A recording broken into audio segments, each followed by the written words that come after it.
Wie ihr vielleicht wisst, spiele ich ja schon seit fast 10 Jahren Dead by Daylight. Habe jetzt bald meine 6000 Spielstunden. Ich kann es ja mal kurz zeigen. Und zwar, ihr seht es hier, ich bin sehr kurz davor. Und ja, ich habe ja schon in meinen letzten Videos erwähnt, dass ich heute eine Live-Reaction mache. Also ich nehme das Ganze hier auf mit einem meiner besten Freunde zusammen, der auch DBD spielt. Wir werden uns das Ganze angucken und schauen, was uns so erwartet. Ich werde mal gleich eine kleine Liste zeigen mit Sachen, die ich vermute und die vermutet werden von vielen Leuten, bevor es dann losgeht. Auf jeden Fall, ich bin super dankbar, dieses Spiel zu spielen und diese ganzen Erlebnisse, die ich in diesen ganzen Jahren erlebt habe, also dass ich die erleben durfte und wie viele Leute ich kennenlernen durfte, wie viele Videos ich machen konnte zu DBD und viele Leute kennenlernen durfte, um den viel coolen Stuff machen konnte, viele meiner neuesten Lieblingslizenzen, sage ich mal, selber zu spielen in DBD. Die meisten kann ich vorher halt nicht selber, sondern halt erst durch DBD, was echt krass ist, so gesehen. Und deswegen, ja, kommen wir jetzt auf jeden Fall endlich zum Dead by Daylight 10th hier Anniversary Broadcast. Ich bin sehr gespannt, ich habe riesig Bock. Wie gesagt, es ist mein Lieblingsspiel und ich freue mich sehr zu sehen, was hier in diesem Stream alles announced wird. Kurz mal zu meiner Liste, was uns da so erwarten könnte. So, ich habe hier ein paar Sachen notiert vorher. Und zwar, was so erwähnt wurde und was schon feststeht. Wir werden 2 neue Game-Modes im Spiel bekommen. Dazu gleich mehr. Es sollen Big Reveals kommen. Skins, Chapter und mehr wahrscheinlich. Mit dem Code könnt ihr 10 Millionen Blutpunkte in DBD bekommen bis zum 16.7. Also ihr könnt erwarten bis zum Anniversary und sie dann einlösen. Neuer Survivor, der natürlich auch schon am 25.09. rauskommt. Dann, ich denke mal, dass zum Anniversary-Event News kommen werden. Dann Art the Clown von Terrifier wird reinkommen. Pennywise nicht. Also davon gehe ich mal fest aus. Vermutet, dass Blair Witch kommt, dass Fortnite kommt, Silent Hill und Cheryl Mason Legendary Skin. Ich denke mal, das ist safe mit Silent Hill. Der Rest hier ist halt ein bisschen Spekulation. Mehr Ghostface-Skins und eine Sky Movie Collab könnte passieren. Da bin ich sehr gespannt darauf. Dann die Band Ice 9, dass da eine Collab kommt. Neue Grafiken im Spiel. Wurde mal erwähnt, dass das mal anscheinend sein könnte. DVD Free-to-Play, sehr große Diskussion. Könnte heute auch announced werden. Mal gucken. Auch hier zum Thema Vermutung, Predator und Slender. Ich glaube, das wird eher nichts, aber man weiß ja nie.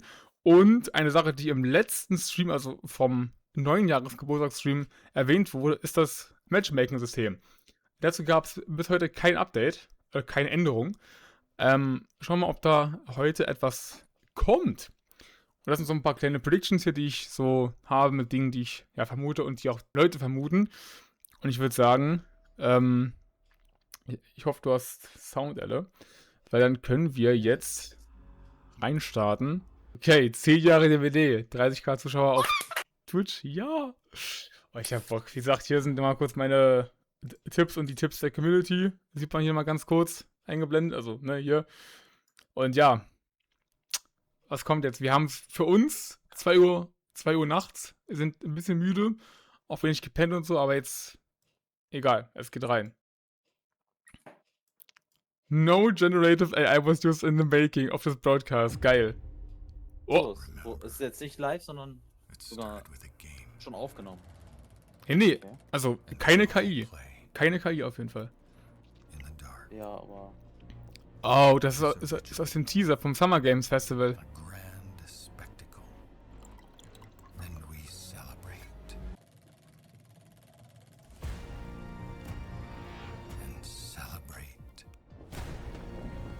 Okay.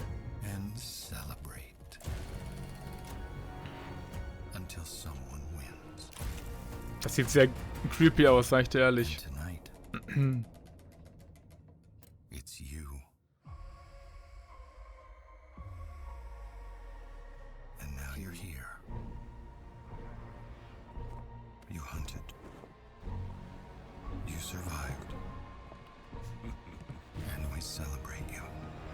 Okay.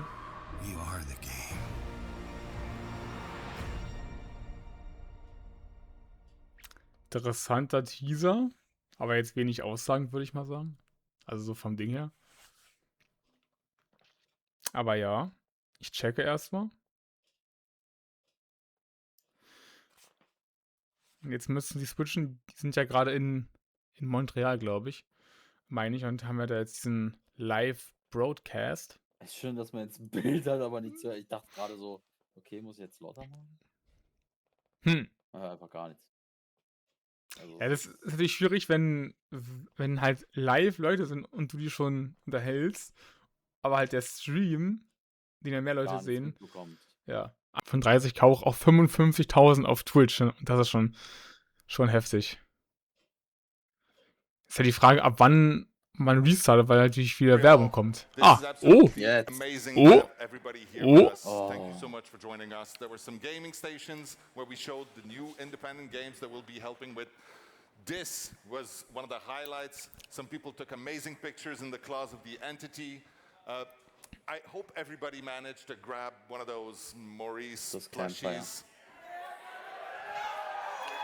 Krass, ne?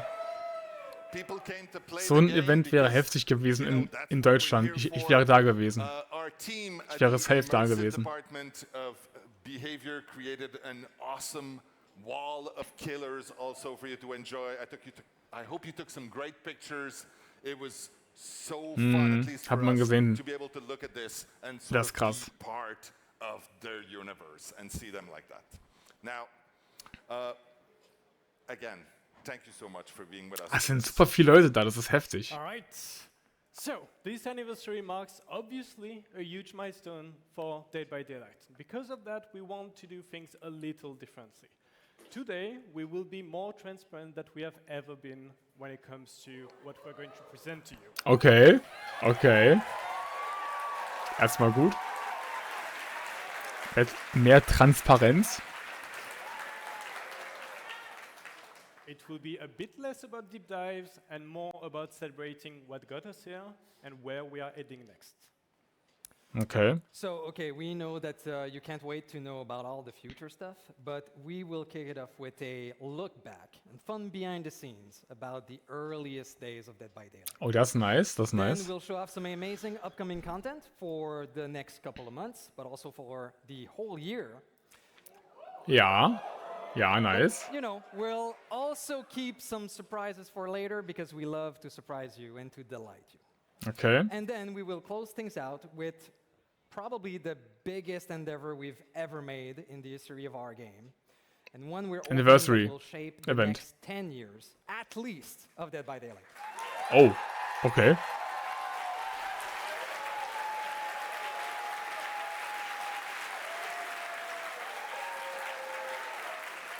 Hey, you're a good crowd. We love you. Thank you.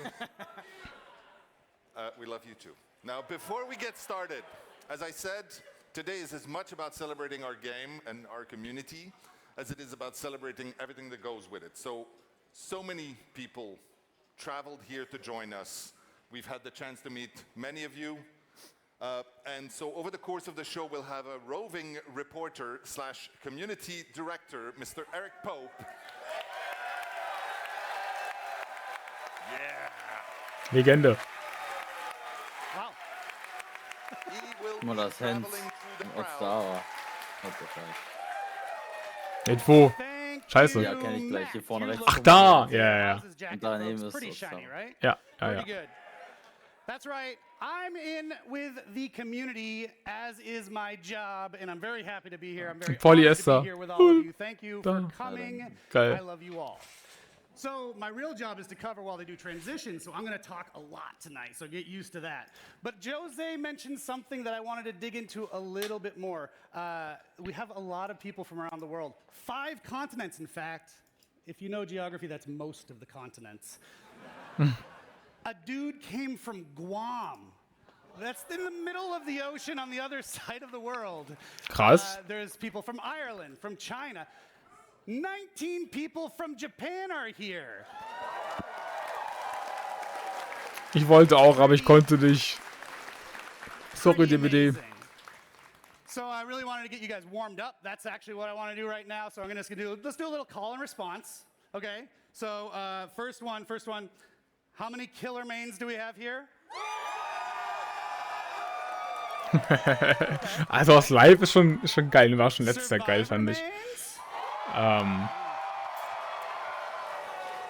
It's about about a 4-to-1 ratio.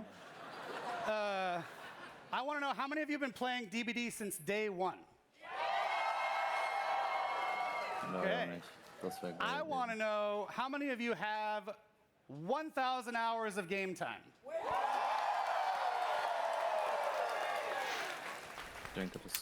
Here's the tricky one. How many of you have over 10,000 hours of game time? Ich leider nicht, sorry. Wir beide 10k zusammen, Elle? Before I hand it back to Matt and the gang, I wanted to bring on Viel hast one du? of our friends, your friend and mine. Come here, young man. Come here. Okay. Was da war. Ehrenmann. I am joined by the lovely Otsdarva. I'm going to be grabbing folks throughout the night to chit-chat. So, 10 years of DBD, you've been around.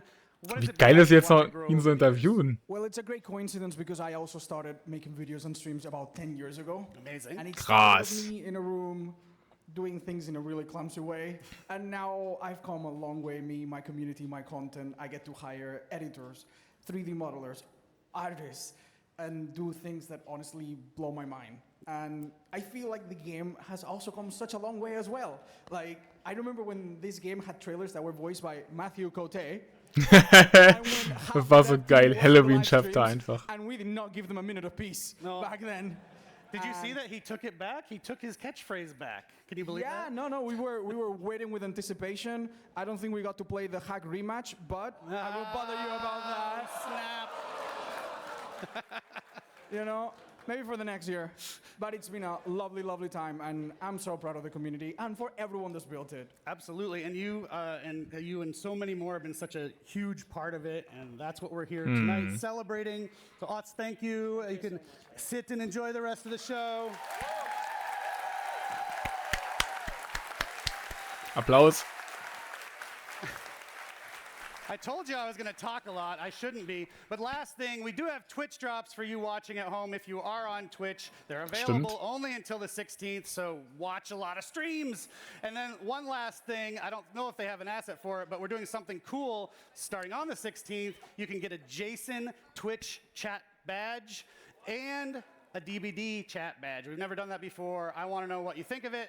It's going to be fun. Okay. All right, I'm going to shut my mouth now and hand it back to Matt and Dave and get back to the show. Thank you, everybody. No, was ist jetzt los? Feierabend. Ja, schon. Okay, aber nicht wegen mir, das ist wegen...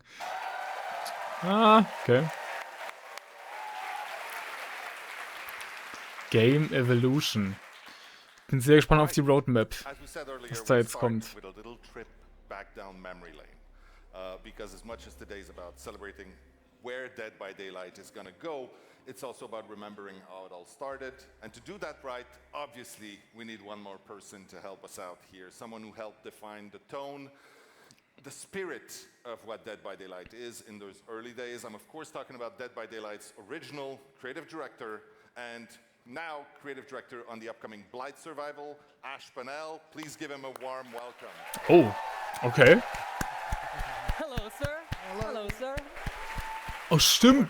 Come on, give me a hug. Er hat doch die Voice-Overs gemacht für die Trailer und so. Now, the last time us three were on stage like this, except for the rehearsal, was when on year one we were at the Canadian Video Game Awards receiving a trophy for the Trapper, in fact, and for the Player's Choice Award, which was ridiculously Die erste vor allem die Stimme bei dem Naughty Bear Skin. really cool. Amazing. Ach so, ja. Ja. Also, er sagt dann zu ihm. Ja, stimmt. Man hört es direkt, ne? Das ist so krass. Up to the build-up of Dead by Daylight, but we'd always worked together, but all of us in different ways on different projects. And really, like, where does an idea like Dead by Daylight come from? It comes from, it took us a long time. Like, this may be the 10th year since its launch, but it took us many years beforehand to get to that point. With you, today we're celebrating the 10th year anniversary of DBD, but for us it's like 16? 16. Something I mean, like that, it goes back to a little franchise we were working on about a very naughty bear. So geil, ey. Yeah. Come on. And we were doing a multiplayer game mode, and me and Dave were working late into one night, and we were doing a So mode late. called Jelly Wars, which involved 3 bears being hunted down by Naughty Bear. They had to do it, and really it was kind of the very inspiration for making this asymmetrical horror game. Sounds a lot like DBD. I mean, it really was, and it was super cool. And it took us years from that point to then keep building momentum. We built the prototype, here at and then the that gathered Dead more by momentum, Daylight and then official First time eventually we showed moved it, on. people Oh, were like, wow, look oh, at that. Well, there we go. our very first Dead diary. Das Oh ist my krass. gosh. Nee, das ist krass. Stimmt, damals gab es das noch, ja. Baby. Young and 10 full Jahre. of cheese. Yes. Can you put the serious background, please? That is the first time. Oh, that's go. us winning awards at the Canadian Video Games. Good But so times. this led to us essentially doing more prototypes and trying to get Yeah. that idea again and again because it was so good. And every time we showed it, People loved it. Like, people would watch it, they would see it, whether we were in the gray box or whether we took the earliest version to PAX and E3. I mean, Das ist that's schon the krass. madness of launching our game at E3. Yeah. That's was, that's E3 when we launched the game in the all. about a third of the team went to E3 to launch the game, which is a terrible idea. And let's be honest, it was all well, they were all important, but like we were all there. The technical director, everyone was And like, the rest of the team was at home freaking out because everything was exploding and we weren't there. we weren't there. We didn't know. And are there things in the prototype or in the early game that didn't make it to the game? The flying killer. Yeah. Still haven't done Oh. that. The one that smashes everything in the entire level. Kein fliegender The Killer. little piglet Also, ja. running around. The piglet. The little Yeah. piglet, yeah. that Plus was the it. pig somewhere. But a lot of them Oh. made it through eventually. Like a lot of I'm sorry, guys. We're being told to wrap it up. So, because I mean, look, there's a lot of story. The 3 of us, could talk forever here about the past on Dead by Daylight because it really changed us. It changed our career. Since the very early days, we became Change friends. behavior. Yes, we are family, brothers. Friends. Yes. Yes. And yeah, so it evolved how we work, our behavior, geil, die drei, is, the next project we've been doing, and yeah, we're still here after all those years because we love Dead by Daylight, and because you're here, of course. And we hope that those first ambassadors of the game that supported us in those early days are still enjoying it as much as we are.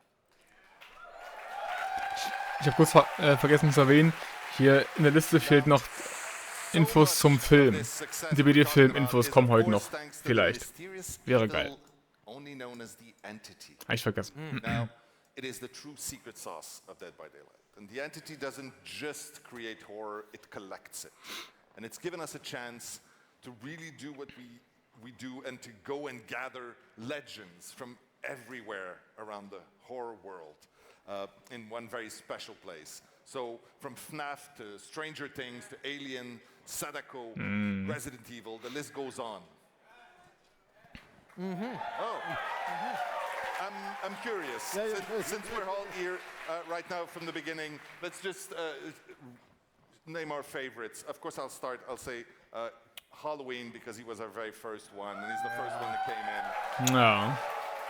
And then I'll go Nicolas Cage because that was crazy. So good.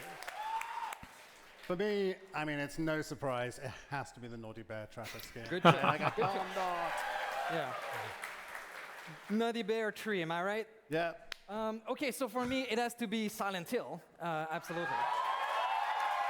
I played this game so much. It was an inspiration to me. And as a second choice, it would be our next upcoming chapter, a legend that we tried to have for so long. Ah, okay. It's a Ja. character we always wanted to have.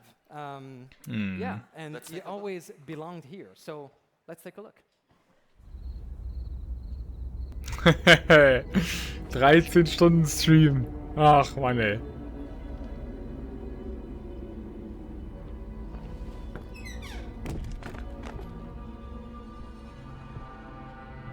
Die Augen nach hinten. Ja, leider nicht Pennywise. Aber er kommt schon in 2 Tagen raus, also am 16. Also, ja.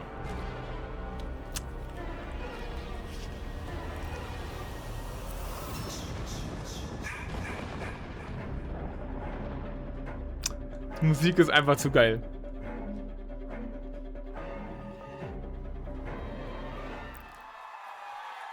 Ja, zu Recht Hype. 10 Jahre DBD und Jason ist dabei. Oh. Okay. I'm comfortable. Big fan. Yeah, we're fan for real. So yeah, after all this time, he's finally here with us in the Museum of Horror. And now it feels a little bit more complete in the universe of Dead by Daylight. Ja, Yeah. Wow. das stimmt. So, Jason has been playable as part of our Steam PTB for a few weeks now. And in just a couple more days, he'll be officially releasing across all platforms, even this one here. Right, buddy? Geil. So let's have a look on actually in the PTB how it happened. Oh, geil. Oh, clean! A 15-yard throw. Can he throw it again? Jason also has a secret Mori.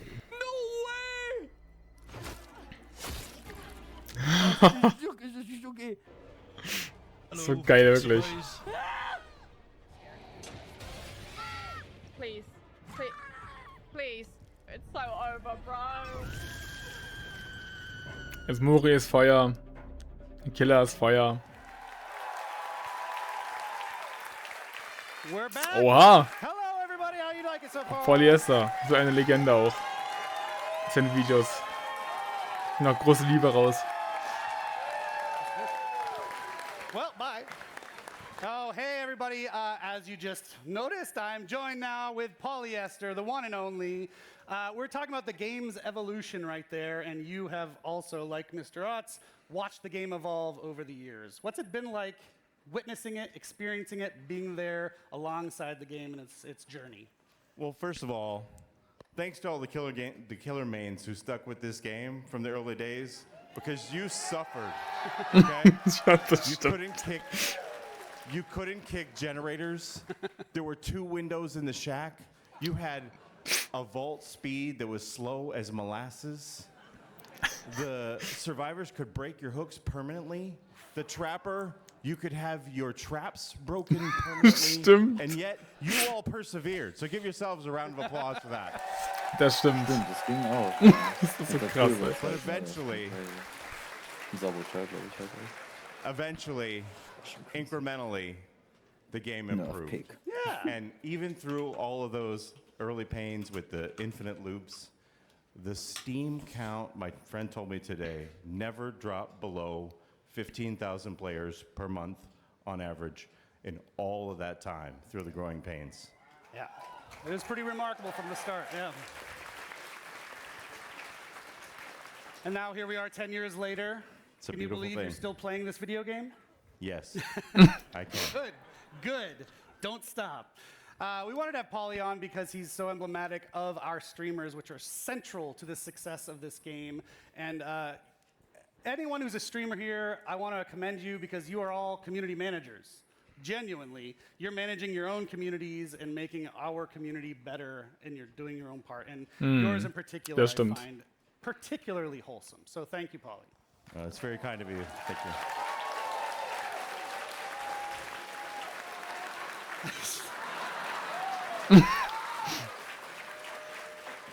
Jason's everywhere. How does he do that? I was in an elevator with him today. He was wet. He was moist. Join the club. Well, I think it's time we start actually showing you guys some new stuff, talking about some stuff we haven't talked about. Ja? Okay, was kommt jetzt? Jason-Skins? Polly, Mehr do you like Jason-Skins? movies? I love movies.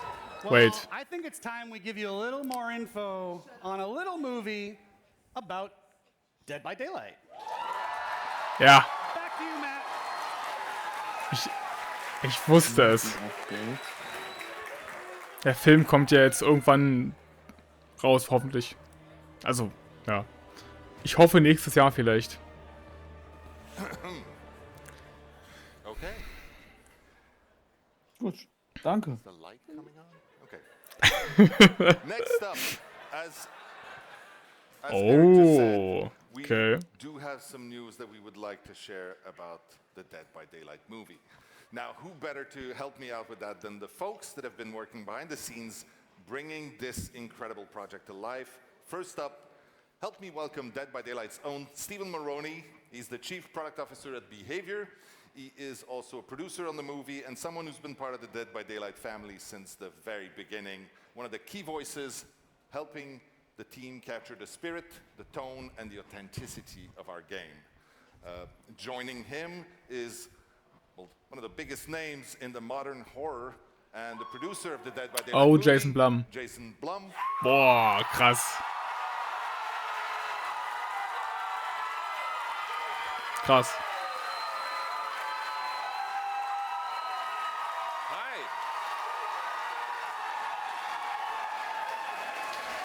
I'm coming.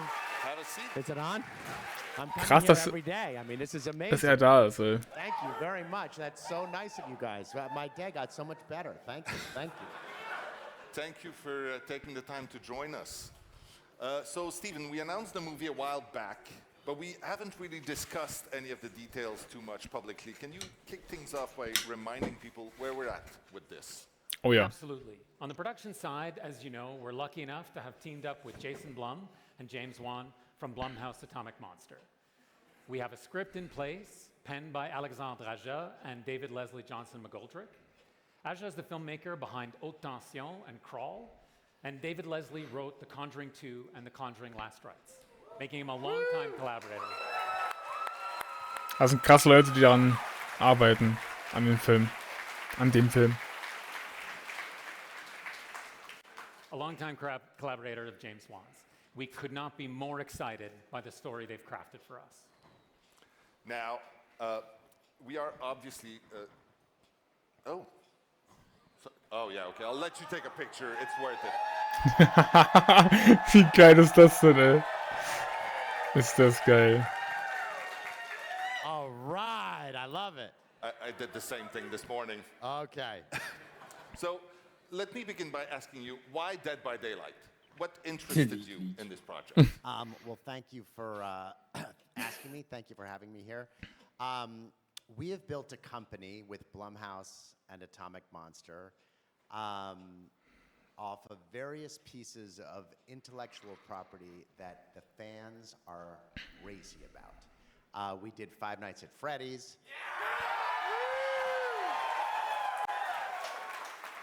We've done and a lot more. I'm not going to sit here and list my credits. But Ja, die what I will say is Blumhouse und Atomic Monsters machen halt Horrorfilme. Sehr, sehr viele Horrorfilme. And so emotional about Auch viele bekannte. Also, and we've had great we're really partnering 100% or 50-50, whatever you want to call it, with Behavior, so that we make a movie that is for the fans. And if anyone else happens to like it, that's fine, but we're not making it for them. We're making it for you guys. Das ist eine Ansage. And so you're gonna really help us as we go along, not make any mistakes, and we hope this is one of many more to come, and we're really pleased that Behavior has not trusted us because, like I said, we're doing it together, but enlisted us to work with them to make a movie you're gonna love.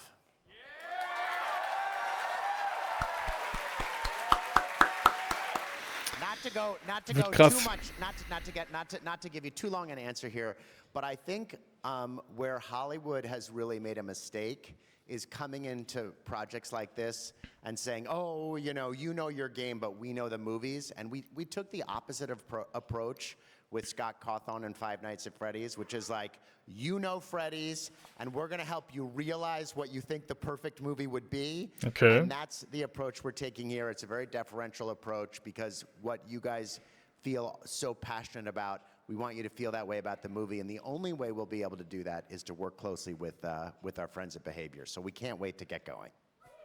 Okay. And we're sorry it's taken a little longer than we thought, but things are going to speed up right about now. Das dauert noch ein bisschen, aber ja. Now, I have to ask. Oh, now I'm supposed to ask you. Oh. Now, this is a setup question. I'm Yes. being set up. Now, why did you think Blumhouse Atomic Monster was the right home? Oh, jetzt geht's los. So I will list some more of your movies then, since you didn't want to do it earlier. Fantastic. From Paranormal Activity to Saw and Insidious.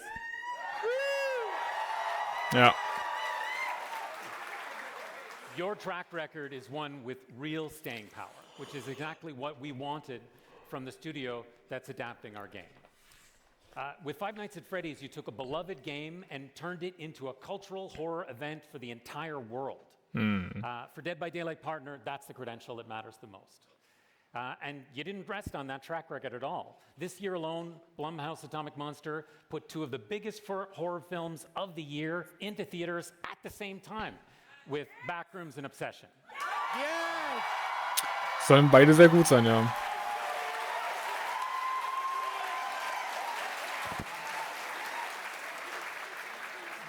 There is simply no other studio I'd want to be working with on this film. Now, a few moments ago, we said we had an update for everyone. So, would you like to share some news?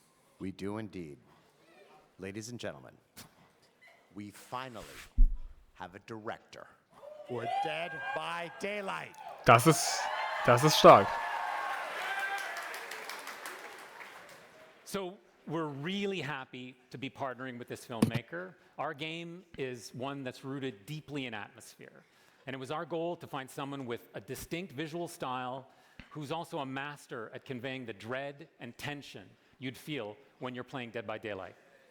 Here's a quick peek at some of his work.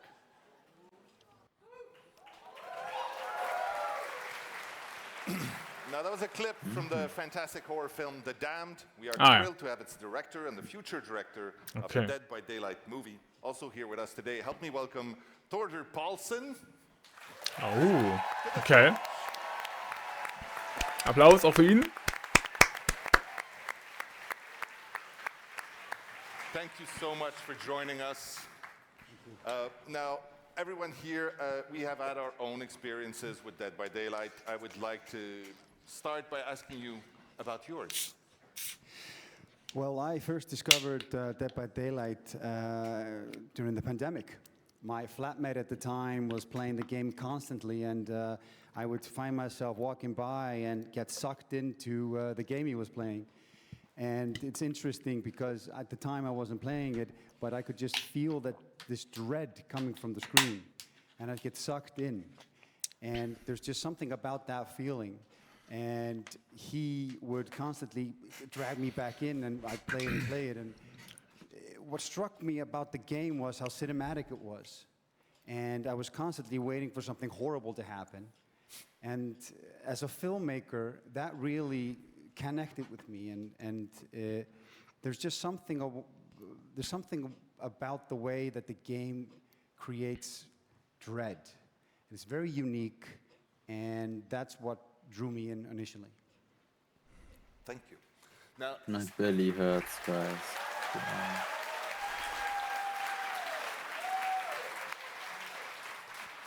Now, Stephen and Jason, I would like, bringing Dead by Daylight to the big screen is not going to be a small task, obviously.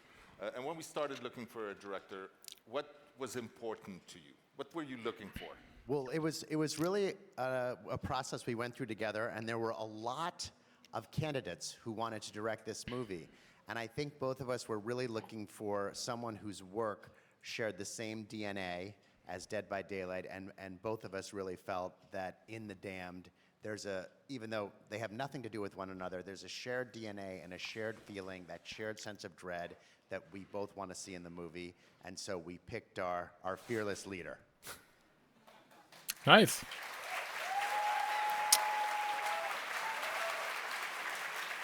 Wann kommt's raus? Im nächsten Jahr vielleicht? So for me, it started with the haunting beauty of The Damned. Every frame in the movie feels cold and inevitable. It's exactly the kind of atmosphere we live inside Dead by Daylight. But what sealed the deal for me, honestly, was talking to Thordor directly. He had a deep insight into the script that we had, as well as the game too. He genuinely knew the material.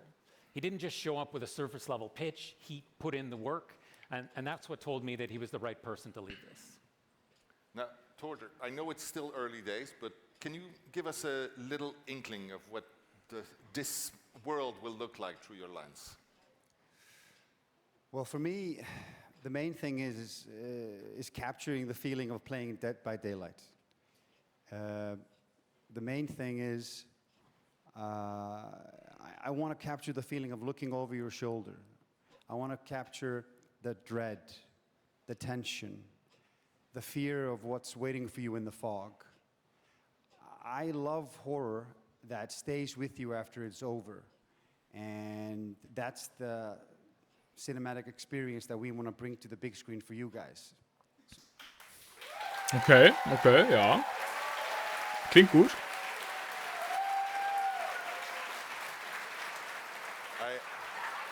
I think I speak for everyone here when I say that we cannot wait to see what you'll put on the screen for us.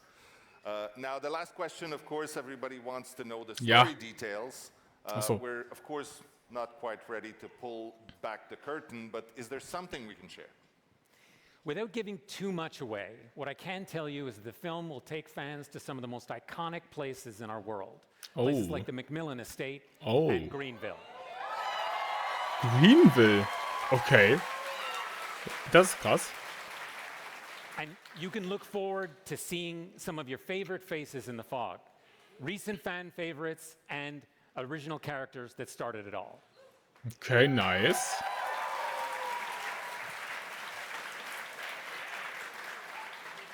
We'll, of course, have more to share with you in the future, but for now, we plan for the Dead by Daylight movie to start shooting in 2027. Ah, okay. Dann dauert es noch ein bisschen. Aber ist okay, ist okay. Until then, thank you so very much for all three of you for joining me here and for joining everyone to share some of this. And thank you for coming to celebrate with us.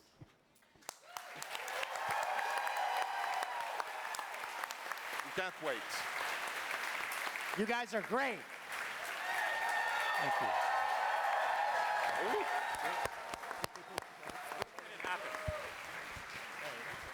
Thank you so much. Wie süß. Take it away, Eric. Thanks, Matt. I'm over here. I'm deeper in the community. I've delved deeper into my beloved community. Hi, guys. So our amazing cameraman Eli and I thought to impress Jason Blum, I would do an impromptu walk and talk for this segment. So this is the merch segment, folks. This is where we talk about the merch that's come to the game. Like this hat that I'm wearing that you might have bought over in the merch store. It's working out, right, guys?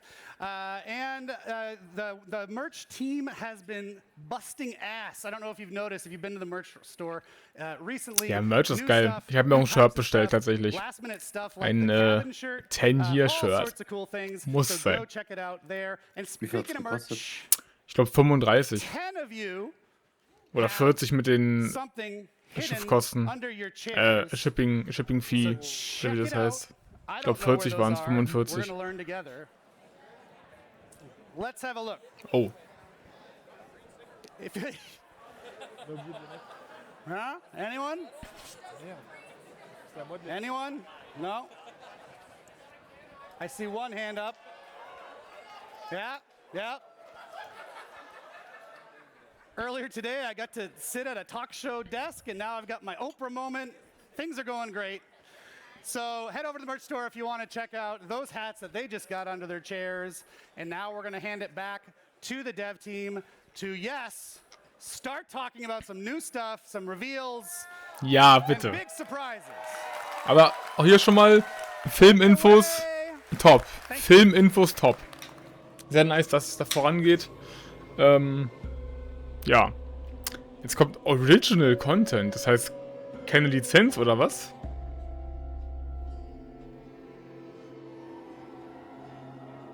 Was ist das für eine Musik?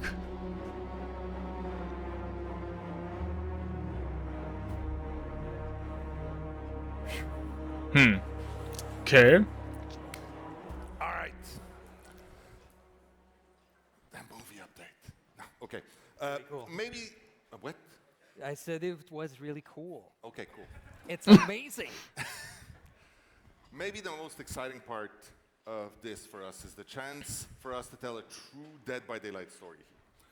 One that brings the original characters and lore we've been building for the last 10 years to the big screen. So it feels like the perfect reminder that alongside all of the incredible franchises we've welcomed. Ah, jetzt kommt der Survivor, der jetzt rauskommt am 25.06. Ah. Just as important, the characters we create ourselves.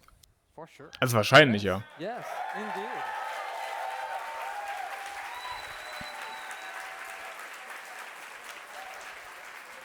So the things that scare us have so much to do with where we're from.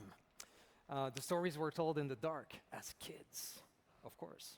Early on, it became incredibly important to us that those stories and the places they come from were represented in our game in a meaningful way.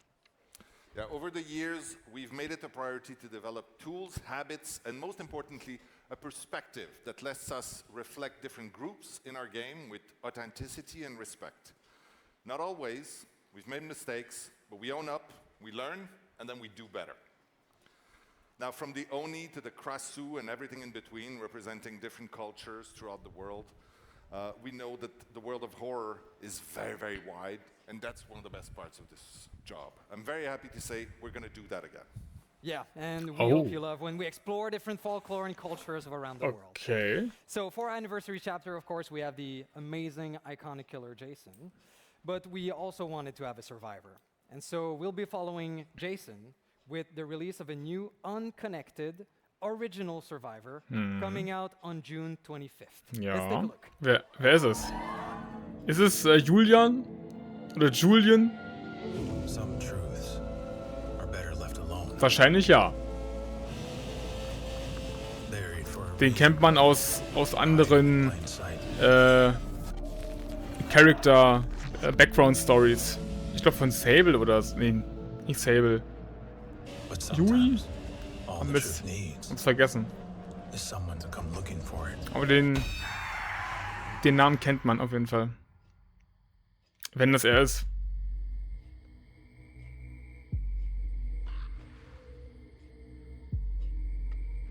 I thought I was hunting answers in the dark.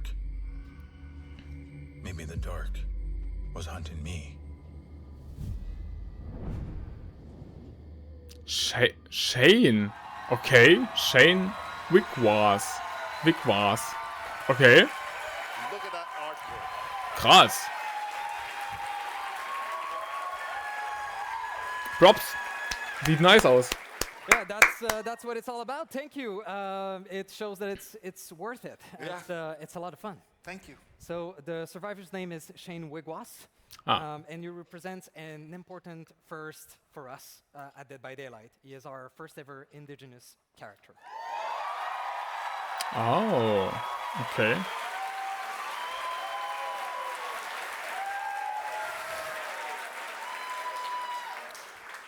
So I'm not going to give you a huge background of this character because I want you to discover who he is. But he is from the Anishinaabe community. He started his life as a lawyer, helping people of his community being represented, and something horrible happened to him, of course, because it's Dead by Daylight. And he then traveled Das ist ein krasses Artwork auch schon wieder. Really cool. To help other First Nation community around the Americas. And so until he eventually has been taken by the fog, of course. So for anyone who wants to see him in action, our team will be doing a Let's Play to showcase him. Oh. And that's going to be on June 25th. So tune in, please. Ach so. There's more. There's more. We're also very excited. Shane is getting his own unique voice in the game, obviously, not just in the trailer. And we're thrilled to say that we have the wonderful First Nation actor Dallas Goldtooth voicing him. You might know him from Reservation Dogs. Yeah. Stark. Speaking of voice lines, it reminds me, not that teleprompter, it reminds me that it is part of a much larger project for Dead by Daylight. We're launching a long-term initiative to retroactively add voice lines. Nein, was? Nein. Nein, nein, nein. Die machen jetzt nicht für die ersten 2 Mal Voice Lines. Nein. Nein. He's happy. Ah, wenn, wie viele? Wie viele, wenn dann? 5 oder 10? Of our original characters that didn't have that, so we'll be able to bring their personalities to life in a whole new way.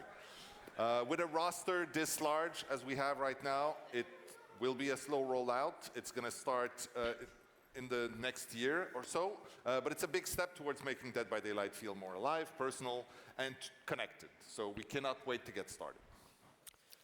Okay. Also wirklich? Die Original Character bekommen eigene Stimmen in-game. So, you know, here What? In Quebec, we say attache ta tuque. When, Okay, das ist krass. attache ta tuque. Get ready, because there's a lot of stuff tonight. And so we will continue here with Wow. something that really represents the anniversary well. And that's the grimoire. Ja, das nächste Chapter. So if you haven't heard of the grimoire, I don't know, maybe you live in a cave under a rock. It's been a very cool chapter to build, you know, with the team and you, and in hand. Create your own were chapter able von to vote on letztem Jahr. shaping this whole chapter. The result is a chapter that explored themes completely new in Dead by Daylight. It was planned just a little bit, but we're glad you chose this one. So you voted to make a divine killer, which you named the Judgment. Something beautiful, but also terrible. Seeking to cleanse the world of its definition of sin. So we should have a cool concept, yeah.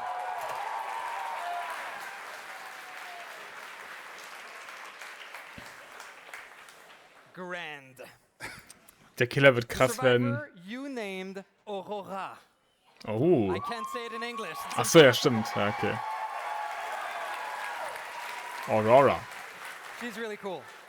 She's a spiritual scientist searching for answers. She comes from a post-apocalyptic world, all things you've decided. One destroyed by the judgment, of course. You also voted for the name of the chapter, Chorus of Sin. A fitting title that captures the essence of its themes and the content you helped create. To everyone who voted and took part, thanks for partnering with us. It was a super ambitious project. It was challenging for us, but it was so cool to be surprised by your choices. And we can't wait to share the finished results with you. And until then, one last reveal. We want to say that Chorus of Sin will be officially released in August. Oh, okay. Okay.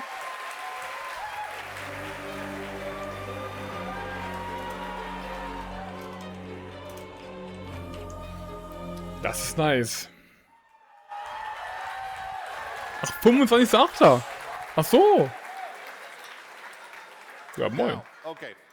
Back in 2024, about 12 years ago, we took a bold step exploring the world of Dead by Daylight alongside supermassive games with the casting of Frank Stone. Nein. Nein, was? You don't know what I'm gonna say. Nein. Now, Casting of Frank Stone Skin? Oder was? not only did we get an opportunity to take a detour from the typical Dead by Daylight gameplay to deliver an experience that's focused on the narrative, but it also let us explore a story outside of the fog for the first time.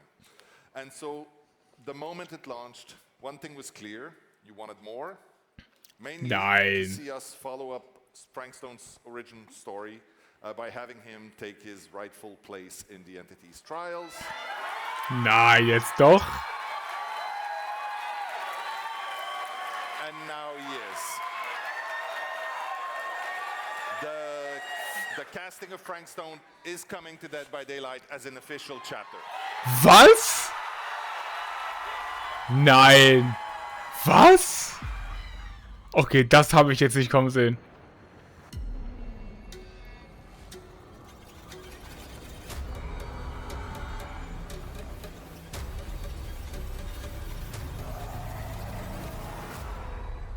Nein, was? 2027. Okay, das ist krass. That's the stuff. Yeah. All right, so Oh, ich habe Gänsehaut gerade. let's Okay, continue das with ist more awesome stuff. das ist So, eine now krasse we wanna Story, talk aber. about a brand new map coming to Dead by Daylight in December. Wait, im Dezember?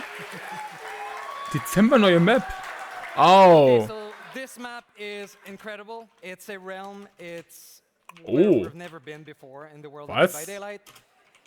And this setting is a place that should feel safe. It's something that we all know, but that there's something really unexpectedly familiar, but Oh, bitte extremely zeig creepy was. about it. Bitte zeig was. Bitte, bitte, bitte. So, Bitte zeig was, welcome bitte. to the mall. Oh mein Gott, was?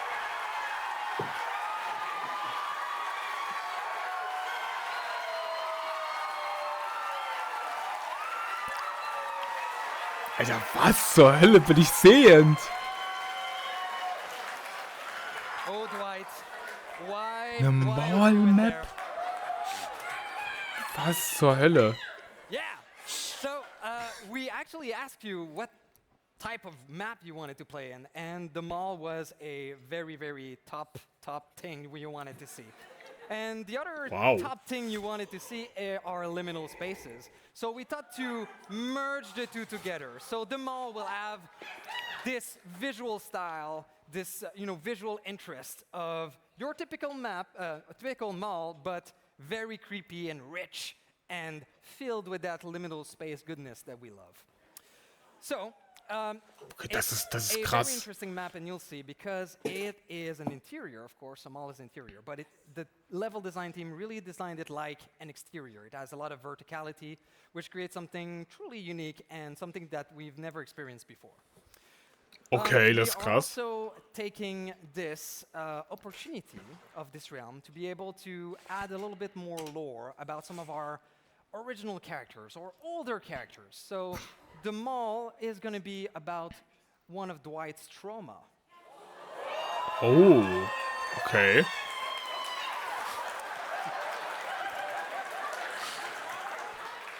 Interessant erstmal. So the mall map will be released in December. Krass. Das ist wirklich krass. Das ist wirklich krass.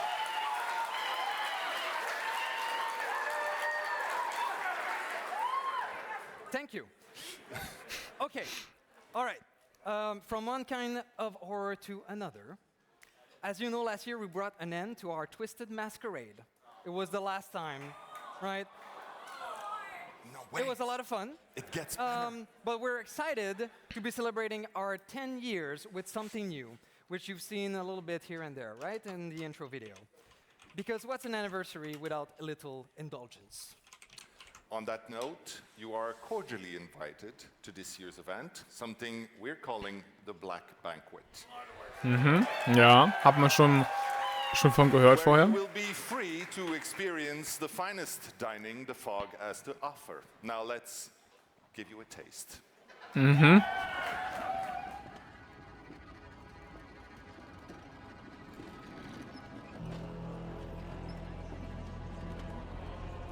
Okay, das sieht krass aus.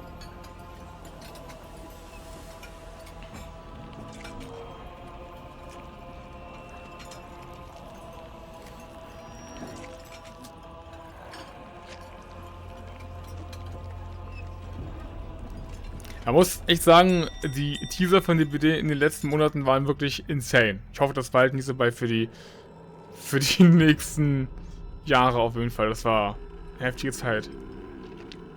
Und das ist auf jeden Fall auch... Ach du Heilige.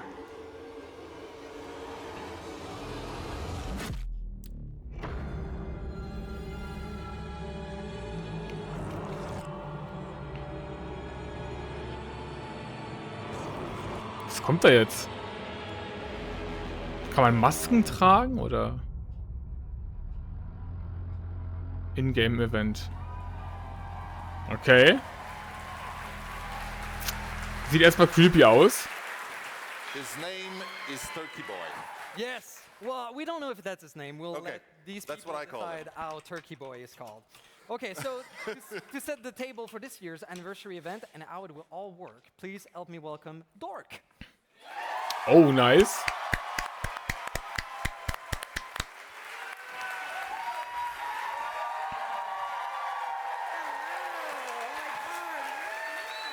Hello, and thanks, Dave. Yeah. I love you too, but I'm working now. Thank you, and we're all excited to be kicking off a new anniversary event theme this year, and as you can probably tell by now, the Black Banquet is all about food. Finding it, devouring it, and if you're the killer, tainting it, poisoning it. Every Black Banquet trial will feature 2 courses. A main course that sets a unique global effect for the entire trial, and a dessert phase that kicks in late in the match and gives new buffs.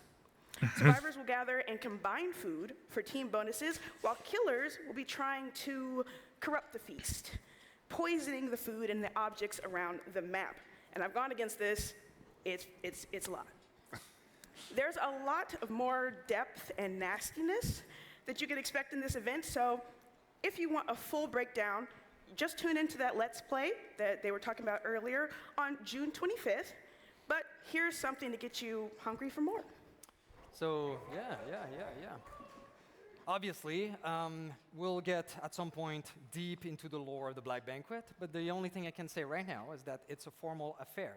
So you need to suit up, right? And of course we do, because the Black Banquet collection is part of the event and the perfect way to celebrate. These outfits neue Skins, have a ja, really ja. culty and vibe to it, and a great contrast between the opulent style of what characters are wearing and these very rustic, animalistic masks that play a bit on mythology. Can we see? We sure can. Oh, das ist Legion. Ja. Coole Lobby. Sehr coole Lobby. Oh my goodness. I really love that already. Cannot wait to get it for myself, so add it to my account. Okay. Okay, nice. Look at that, look at Das, that. die Maske sieht sehr geil aus. So we've got outfits for our OGs, Dwight, Kate, and Claudette. Oh, das ist der Fallensteller? We've got outfits for the Trapper, the Ja. Legion, the Oni, the Doctor. Oh, was? Let's go! Let's go. Okay, das sieht krass aus. And these will all be available in the store, along with killer weapons, survivor masks, badges, banners, that can all be unlocked by completing the event quest. The Black Banquet Nice. officially runs from June 25th to July 16th. Soon. Yep. Very soon. Sehr very nice. soon. Sieht erstmal nice aus. But now, thank you, Matt and Dave. You can get off my stage. Das ist so geil, wirklich. Junge.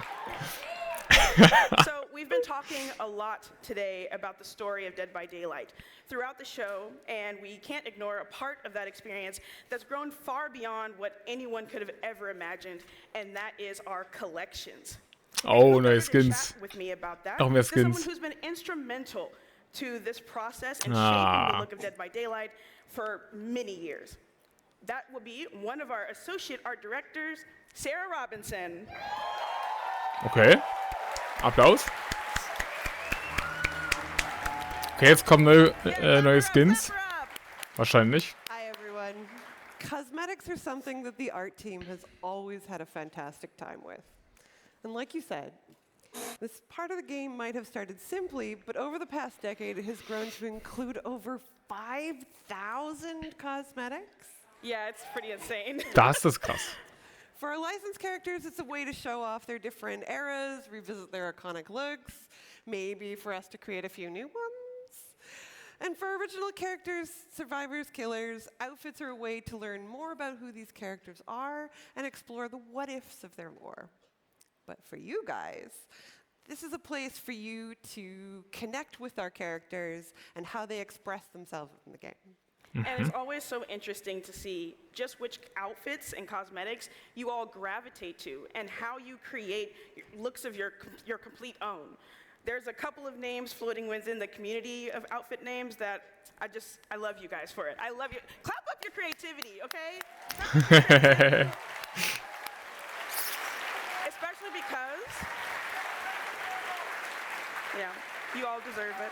Krass, wie viele da sind, ey. Especially because we have such a variety of different collections, something that I'm sure the team is super proud of. Absolutely. For example, our most popular original collections are Waterfront Massacre, probably not a surprise. Our beach collection, and so that's our beach collection. Cozy Break, I think you're also familiar with that. Tricks and Treats, Holiday Horror, our Halloween and Christmas collections especially. We're also excited to be rolling out some new original outfits with the upcoming Rift called Sunflesh, featuring an ornate desert-themed collection. Okay. Look at that. Oh my God. Well, yeah. Ey, das ist Ghostface, oder? Oh my God, I cannot wait. I cannot wait. Oder bin ich blöd? Oh my goodness. So coming with this riff, we've also got some gorgeous community-related Könnte auch sein. Let's take a look at some of the concepts the team and the community have worked on for these collections. Ja, stimmt, das war kein Ghostface. Das ist Quatsch. Hätte da gestanden. Okay. The Night. Das ist der Ritter, ja. Boah. Skins sind halt wirklich insane von DBD, muss man einfach sagen. Alright, let's all take a moment. Okay. Collections also let us tap into other art forms like music. Metal, for example, has always been intertwined with horror, so bringing Into the Fog just made sense. First, we will be adding a new Eddie Legendary for the Huntress. What? 50 years of Iron Maiden. Okay, da was? Welche Handschuss ist das? Props. Also ganz groß Props. Ice Nine. Ice Nine. Releasing in. Ice Nine. Wait, I have to pull this back. Oh, I took my watch off. 2 days. Check it out. What? What's up? I'm Tony Hawk, and this is the new video for Play Dead by Ice Nine Kills. Ja, ja. Don't die. Ice Nine Kills und DBD. Genau, das ist es. Das sind die haben auch für Terrifier, also für Art the Clown, auch einen Song geschrieben. Der ist in Terrifier 3, das heißt, Art the Clown ist damit relativ safe.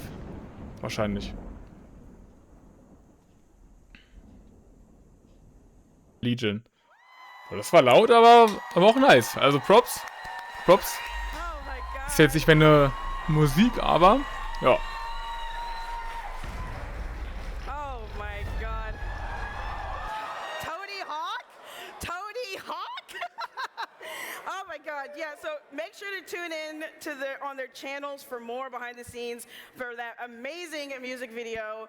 We're huge fans of Ice Nine Kills, Spencer Chanras, and the band are masters of blending metal and horror movies. The new Ice Nine Kills collection will feature band t-shirts for Jeff, Kate, V, Yoonjin, Meg, and Dwight. Oh, okay, das ist nice. Ja. As well as sweatshirts for Jeff and Kate, and a mask for the Legion. Ah, okay. All of which were designed in direct collaboration with the band itself.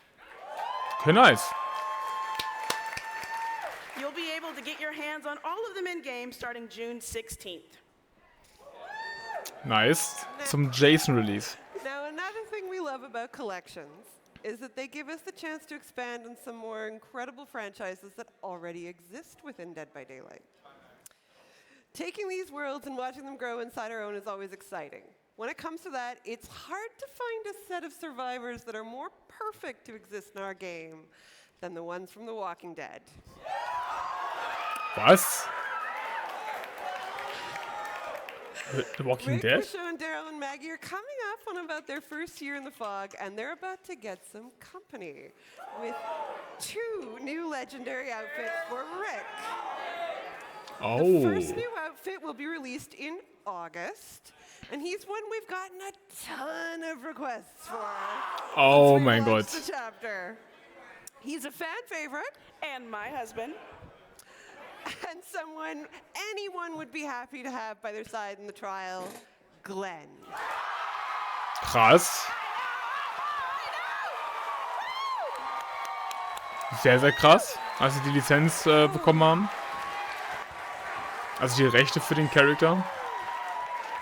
Secondary legendary outfit comes out next year and introduces Nächstes a Jahr. character that will bring a very specific energy to any campfire featuring the other Walking Dead characters.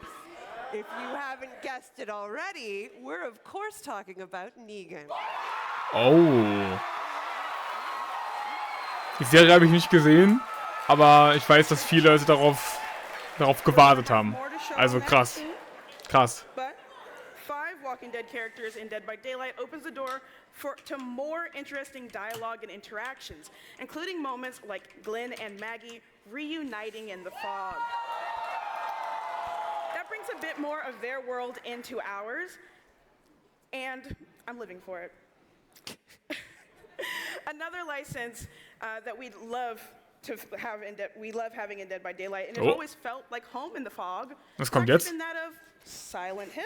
Silent, ja. Sharon Mason Skin. Sharon Mason Legendary Skin. And just like The Walking Dead, we're not done exploring it yet. And at the end of this month, we'll continue to expand the Silent Hill universe in Dead by Daylight Ja. with a new legendary for Cheryl. Ja. Silent Hill legendary outfit will transform her into Shimizu Hanaku from Ich kenne sie leider auch nicht, aber nice. Are you Props. interested? Yeah, do you like this? Is this something you want? War game by Konami. We also have another Krass. Silent Hill legendary outfit coming next year. Oh. But we wanted to share it with you today. It transforms the spirit into one of Silent Hill's most iconic monsters at the Pyramid Head. Was? The ever creepy nurse. What? Okay, ich will sehen. Ich weiß nicht, wie das aussieht, aber... Okay. Oh, die Musik ist krass. Die Musik ist krass. Was?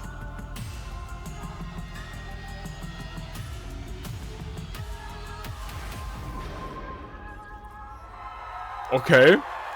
Ganz große Props. Ganz große Props. Krass.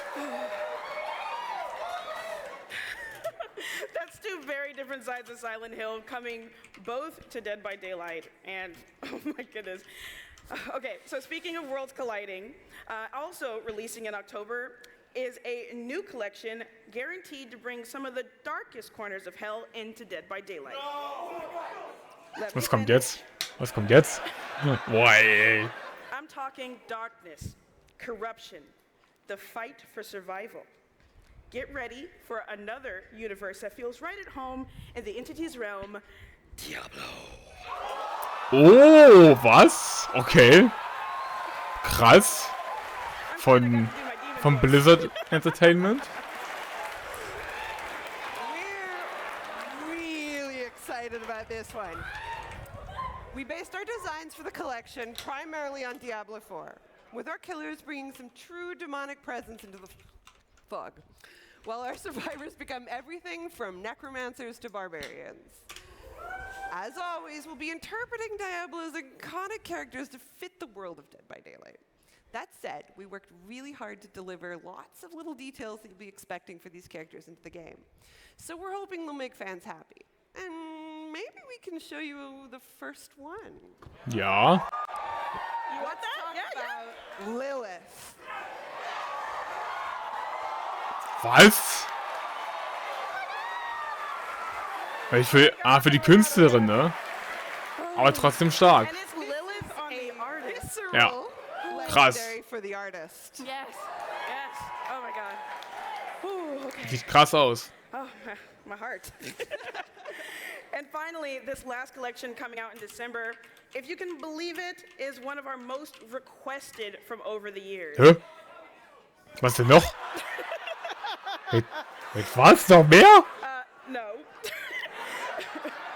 This property has pushed the limits of bravery in the face of terror since it debuted all the way back in 1969. What? You heard me? Nein. It's reinvented itself a ton over the years. Wait, Scooby Doo? Nein. Horror, tension, Nee. and mystery? Nein. Es ist wirklich Scooby Doo? Oder was? And taught us that the real monster might just be hiding in plain sight. And sometimes that monster is a guy in a rubber mask.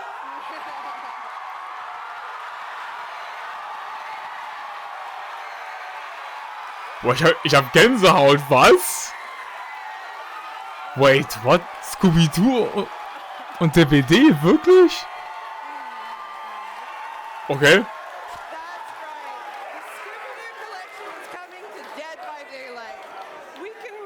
Dezember, oder?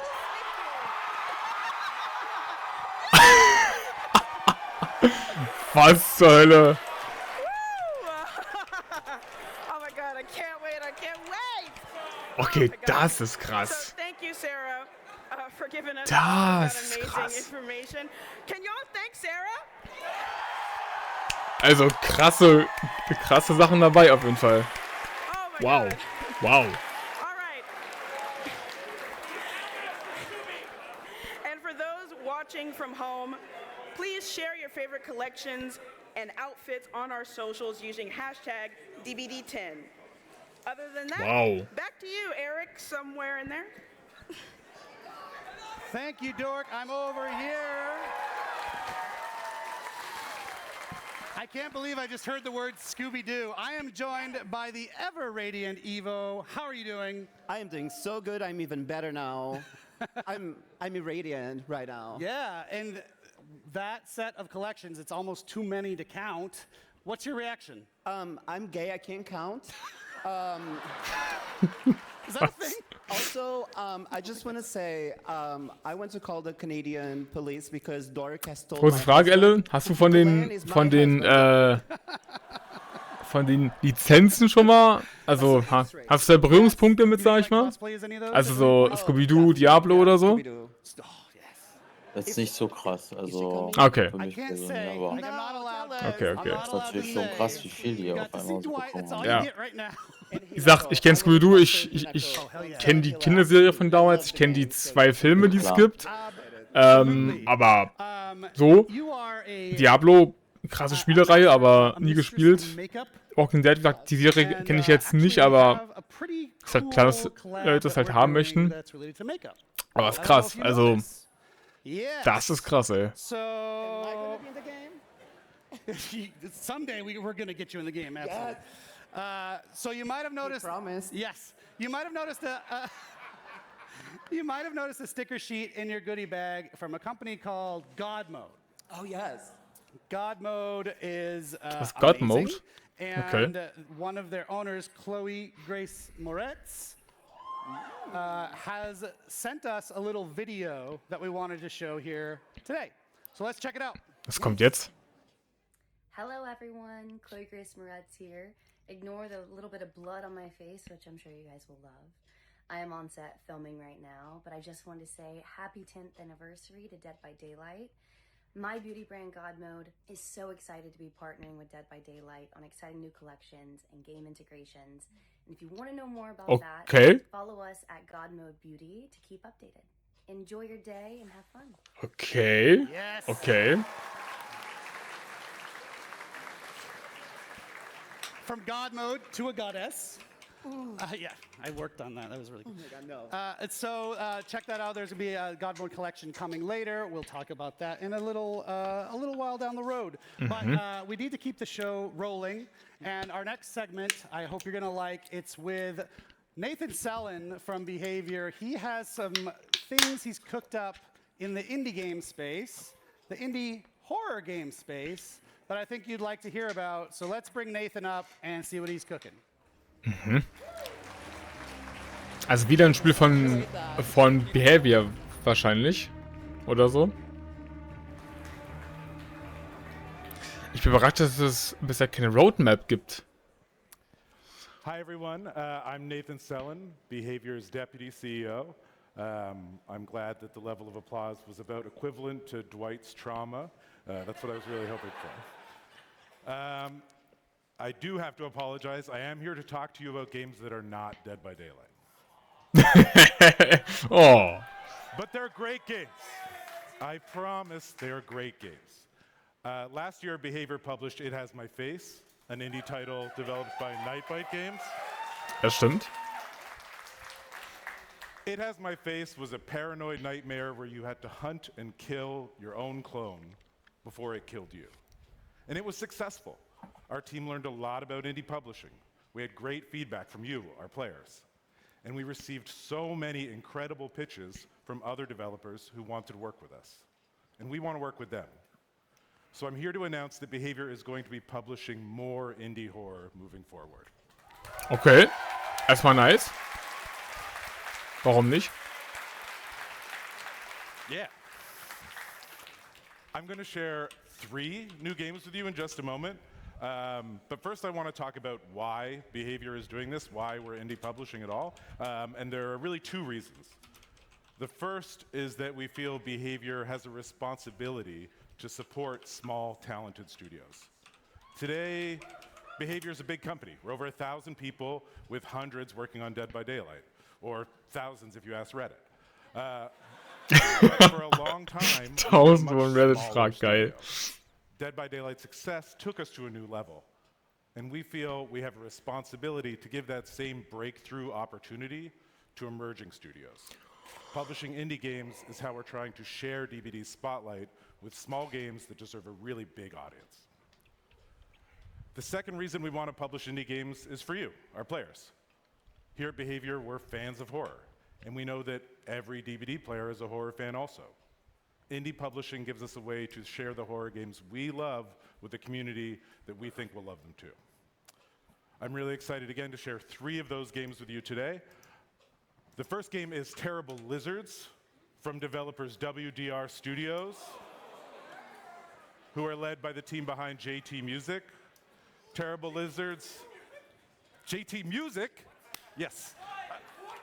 Terrible Lizards is coming to PC and console, and we're co-publishing. Ist das ein Teaser für DBD und Jurassic Park oder so?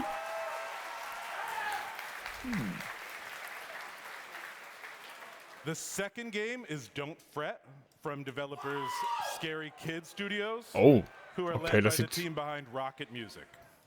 Don't Fret is also coming to PC and console, and there's a demo on Steam you can play right now. We're also co-publishing that with Digital Pajamas. And the third game is Mr. Magpie's Harmless Card Game. Das hat man schon mal gesehen auf Twitter von Behavior. It's developed by Giant Light Studios. Mr. Magpie is going to be PC first, and we're co-publishing it with Montreal's own Gambit Digital. Okay. Those of you that were here with us today may have had a chance to try these games out at the Indie Station. I'm not going to waste any time trying to describe them because these trailers will do a much better job. Oh, okay, nice.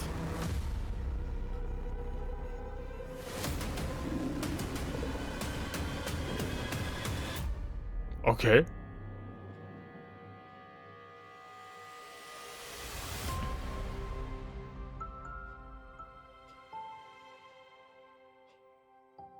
Oh.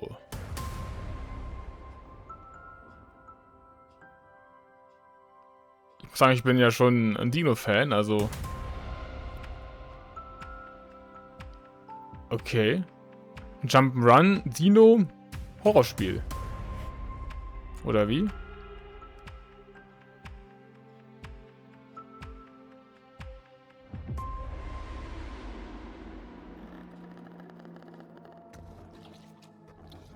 Oh.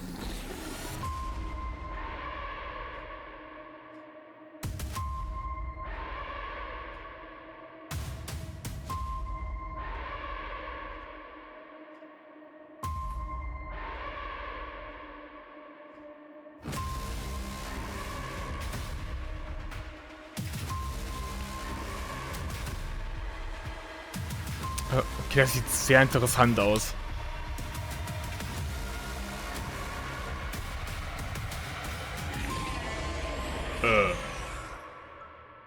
Okay. Erstmal. Welcome, welcome.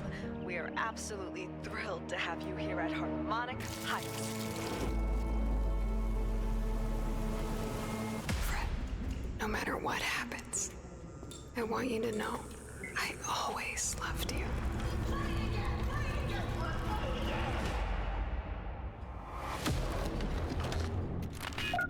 Hello? You're in Harmonic Heights, Fred.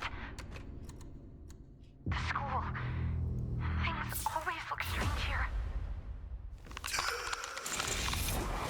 Oh, Fred! I was wondering when you'd finally find time to pay me a visit. The only way for a student to leave Harmonic Heights is the winter recital. Scattered around the school are talent canisters, each containing the very essence of brilliance and potential. What are these things? I don't know, Fred. Nobody does.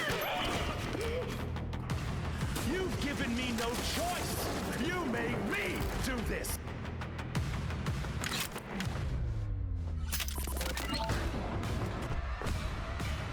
And Fred, she knows you're here. Now run along. Ist, glaube ich, leider nicht so mein Spiel, auch wegen der Grafik, aber wer weiß, vielleicht ja doch.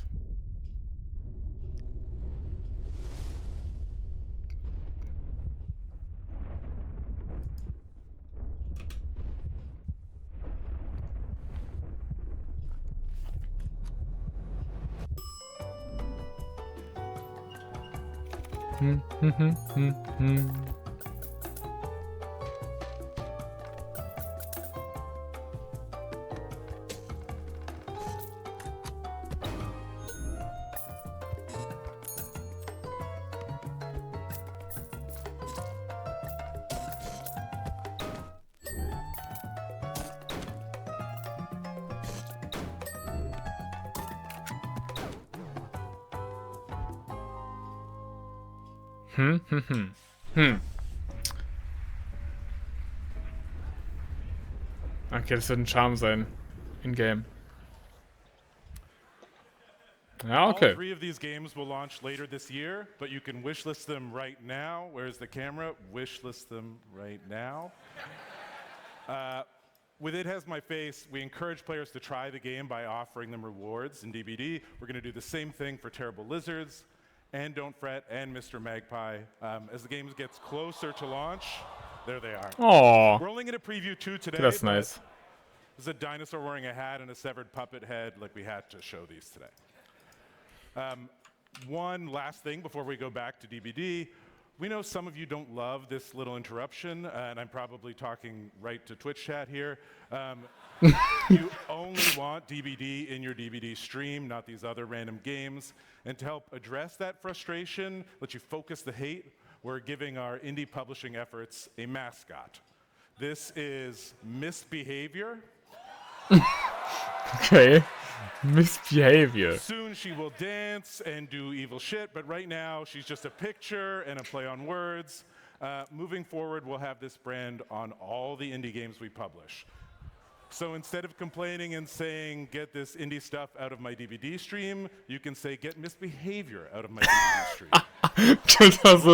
Das ist sympathisch, ey. Das ist sympathisch. I'm going to leave you with something that is very much DBD, an experience created here at Behavior that will bring you closer to the entity's realm than you ever thought possible. Thank you. Okay. Oh.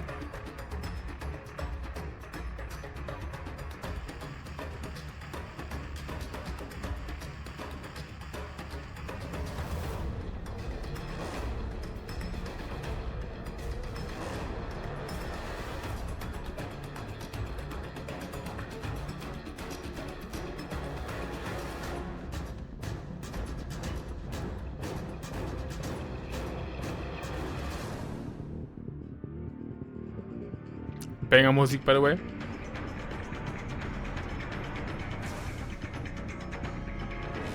Okay. The Immersive Experience. The Future of DBD. Oh, jetzt geht's los. Jetzt wird's, glaube ich, saftig. Okay. Grafik-Rework und mehr. Ja. Yes, because the time, the energy, and the passion you've invested into this game over the past 10 years. Now, when it comes to the future of a game like ours, that's been around for as long as we have, there's always one question people ask us. In fact, it might be a question that you have on your mind right now. When's Dead by Daylight 2? Now, the answer is, we're not doing that. Kein DBD 2, was? Was?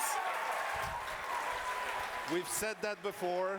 We're saying it again right now. Ist keine Überraschung, That's aber not ja. going to change anytime soon either. Well, and to be honest, based on your reaction, it feels like I could skip this paragraph, but I'm still going to say it. Why not? Why are we not doing a DBD 2? It's because we feel we have a responsibility toward you, our players, and that is to respect the time and the money that you have invested. Starting over. Es ist einiges, ja. Also Geldausgaben in DBD, das ist nicht wenig. Starting over will mean leaving too much behind, and that's not a trade we are willing to make. But of course, we feel, the same way you do, the need for the game to take a big step forward. So instead of launching a sequel, we are evolving Dead by Daylight. Ja, Grafik-Rework. Okay, Wahrscheinlich. I hope you still have some gasps in you and some whoo and because it's going to be quite a bit at this point, okay? Okay. So we just don't want Dead by Daylight to continue, right? We don't, I mean, it's great, but we want it to grow into something that will make the next 10 years as exciting as possible, bigger than the first 10. We want to strengthen our foundation while opening the door to the future. Most importantly, we want to create the best possible experience for you on the long term. All right, Okay. so we are going to start actually with a few disclaimers, because who doesn't like disclaimer? So, so today, first thing is, we are going to share things much earlier than we usually do. This will be an ambitious update, probably the biggest in the history of the game. Ja. It will release more than a year from now, so it is Oh. early. Why are we Krass. talking about it now? Because we wanted to be transparent about the direction we are taking, in order for all of you to be able to react positively Also nächstes Jahr Dezember or oder so. negatively, and to share your content Das ist if krass. you have any. One thing to note as well is that this update that we're going to talk about is being worked on by a dedicated team working hand in hand with the core team. So we are not going to slow down the content and the features and the experiences that you are going to have on Dead by Daylight. Okay, ja. Also Ende nächsten Jahres kommt das Grafik-Update. Okay, so let's start. Let's go. Yes, I'm excited. Okay, so of course, we can create any sort of horror story in any sort of style. We've seen some great indie titles here that can be horrific, that can be scary. 2016, a long time ago, Dead by Daylight didn't look as it looks today. And we have ambitions. We want to create a world that is looking amazing, that push the horror further. We want to push the look and feel. We want to make it more immersive. So what we're looking into is not just an evolution of, it's not just a coat of paint.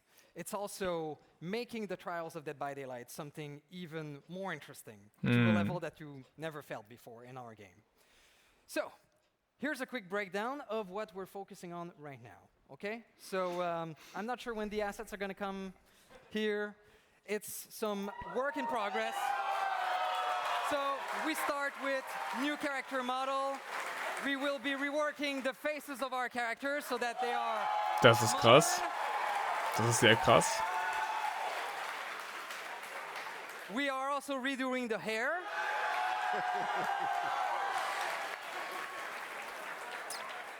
Das wird dauern, ja. Look at that. Krass.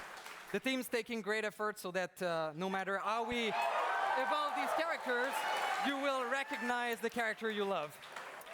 What you don't see is that underneath that beautiful skin and was? there are bones and we can animate now the characters in ways we couldn't before. Boah, das ist krass. Das ist So what you've krass. seen here are what we want to do with the facial animations of our character. So Das that we ist really krass. feel the emotion they're living, the pain they're going through. Boah. Seeing Also, Dwight like we did wenn wir before, das schaffen, ey. Dwight's wife will be proud. Oh yeah, for sure, for sure. So, of course, there's not just the characters that the team is working on. We want also this graphical update to be for the world, so that we reinforce the immersion, so that the realms look more realistic than before, more immersive, more scary. For some of you, maybe you've seen that we had a cameo in Scary Movie 6. You've been in the theater. Ah, da ist es, oder? Da ist es doch. Which is pretty cool. There is a little sneak peek of what we're working on in there. It's not CGI. It's actually from the game. And it's actually from what we're working on right now. So let's have a look. We have some stills from maps we're working on right now. Hohoho. Alter Schwede. Das ist ehrlich.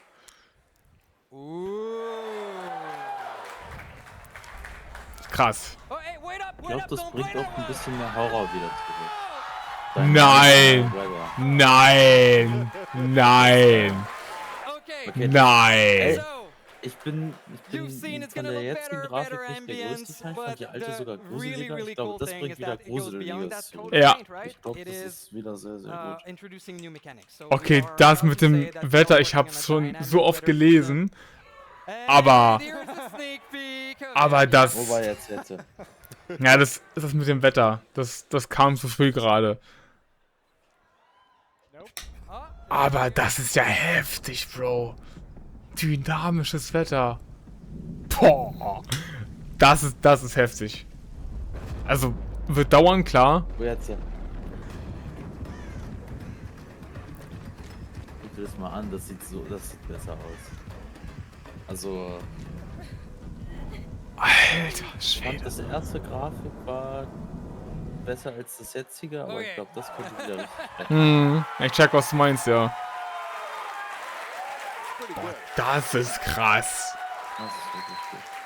So you can expect, we're very early in the process, but we want to explore many different type of weather that could or maybe not happen in the maps you already know. So light rain, heavy rain, storm, snow, blood rain, tornadoes, sharknadoes, you name it. We'll explore all of that. Sharknadoes. What we're looking at right now is no abstract rules about weather. It's all natural effects, right? If it starts raining, your visibility is impaired. The sound of the rain makes it harder to locate people. So both killer and survivors will have the same natural effects of the weather. Boah, okay, krass. We've also improved the fog and the mist. It reacts to you. It looks much better, more immersive, more ambient. PC. We're also taking great care Ja, könnte, ja. Mal gucken, wie sie das machen. to be present in a more meaningful way in all of our realms, so that you don't forget it exists and it's there to eat you. Of course, with all the great visuals, we're also reworking the audio system to systems that react more naturally again. So how you would expect a sound to travel, you know, go through a window, be stopped by a wall, stuff like this, be dampened by a carpet. These are kind of things that we will add to the game. Okay, krass. Sorry. Yes. Okay, das, ja, klar, nächstes Jahr erst. Klingt sehr ambitioniert. So yeah, we're really excited about all of this graphical rework, character, animation, audio levels. It's going to create like an amazing horror experience. So immersive and cool. I'm excited. So, it is something that we have started to work on a while ago, but with 10 years of content to update, as you can imagine, it is a huge undertaking. So we are currently targeting 2027 for this update, the second half of it. Ja. Also wenn das alles klappt, ja. Aber wenn das da ist, dann wird's krass. So, beyond das all the da good ist, look ey. and feel, a key area for us to focus on is the 200 gameplay Gigabyte Update. experience. And, Ja, das auch. a decade later. So, something we want to do and we have wanted to do for as long as we can remember, really, is to give you tools to be able to create new things. So, in addition to the Okay. visual update, we will officially be opening up Dead by Daylight to what we call sandbox modding. Was? Wait, what? So we are currently working on a suite of tools, modding tools that we are going to put in your hands in the same update in 2027. Naturally, there will be some rules and restrictions to follow that we will share details on soon, but we cannot wait to see you create new maps, new modes and everything in between. That you will really quite Was? Wait, man kann selbst die Karten gestalten? Mit Paletten und Fenstern und allem? Was? And of course, in addition to the sandbox modding, we of course want to keep adding new experiences ourselves. You know, over the past few years, new modes that Lights Out, Chaos Shuffle, and especially 2v8 has been highly popular. And we Ja. want to do more. 2 neue kommen. So, the first 2 neue. one, early 27, will Oh. be a brand new 1v1 experience for Dead by Daylight. Wait, was? 1 gegen 1? Oh! Alright, so it is really the classic slasher formula, no deaths, no items, just pure killer and survivor thrill gameplay inspired by the competitive scene of DBD. Okay. Okay, interessant. Matches will be best of 3, with players getting to play each role within a round, and the scoring will be based on how long they survive. It's fast, it's intense, and the early feedback we got on playtest has been really positive. Okay. So finally, this symmetrical version of the famous symmetrical horror game you love. So as Jose explained, we want to create all of these Okay, modes das- for you. And one thing das that ist- is in R&D all the time and that we're exploring is ways to offer horror scenarios that the 4v1 format doesn't allow us to do. So when we Well, imagine run horror better be movies, sometimes it permanent just mode. doesn't fit that well. So there's tons of that. But the one that we're really excited about right now, still in prototype, and we want to show it to you today in a very, very, very early stage. You're going to see Ja. it's not even in the game engine right now. Ja. Is Was a kommt da jetzt? zombie scenario. Zombie mode. Oh, was? So I'm going to explain quickly what's happening here. So Oh. it's still a 4v1 zombie horde that are dots going around the levels. The objective for the survivor is not to repair a gen, but it's to create vaccines and to become hunters of zombies. They have to stealthily or in a group, kiting zombies, go and stab them in the back with the vaccine to cure them. Once Okay. enough are done, hey, Das habe ich nicht erwartet. they can escape. So, of course, the zombies can bite, and they can become, survivor can become zombies. So that's also pretty interesting. As a survivor that's a zombie, there's some actions you can do. The DBD twist here is that, of course, there's a killer around as well. The killer's objective is not to kill and put on hook anymore. It is to transform every survivor in zombies. They can use their power, whatever it is, to infect them further. And then they can also help the zombies by guiding them around so that they infect survivors faster. So it's been a pretty interesting one to test. Yes. Okay, das ist krass. Habe ich nicht erwartet, ehrlich gesagt. Dass sowas kommt. Ich dachte so wirklich so Prop-Hunt-mäßig. Aber... Okay. Okay. I have to admit, I really like the low poly version of our characters. Really neat. All right, so we have talked about visual updates. We have talked about new gameplay experiences. What we want also to say very quickly is that what you have seen today is only the tip of the iceberg of a multi-year evolution of essentially every part of the game. So you can expect topics like onboarding, progression, meta evolution, balancing, quality of life to be discussed more during the year. Okay. I'm sure you have a lot of questions about a lot of the stuff that we've talked about today. We will cover more of this in the next month in a full live stream dedicated to the future of Dead by Daylight specifically, so make sure to follow our channels for those details. Okay. Now, everything we've shared, everything we've talked about today only exists because this community believed in Dead by Daylight from the start, and for the past 10 years. We know you love roadmaps, so here's everything we've Da shared ist with you es. today.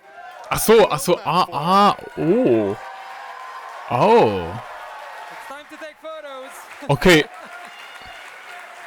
November, License Chapter. Im März kommt Casting of Rolling Stone. So many squares. All the things. We're doing all the Okay. things. Okay. Now. All right.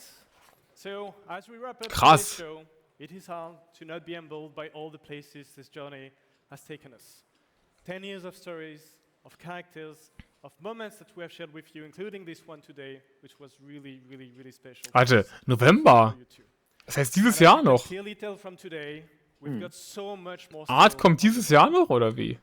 Now, whether you've been with us from the start or Das ist ein- just taking your first steps into the Ich bin fog, sehr gespannt we're jetzt. very grateful to have you here with us. Thank you for helping us celebrate 10 years of Dead by Daylight, and here is to the next 10.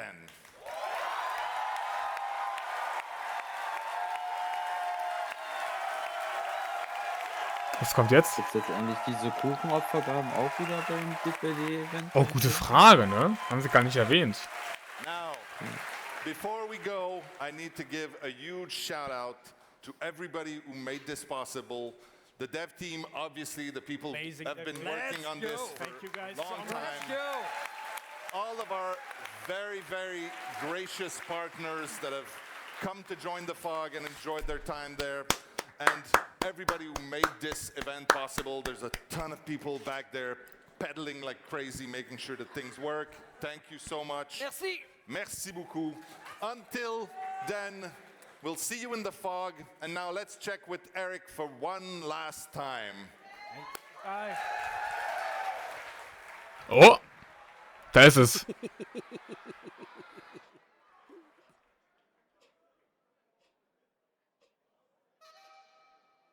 Ja, ja.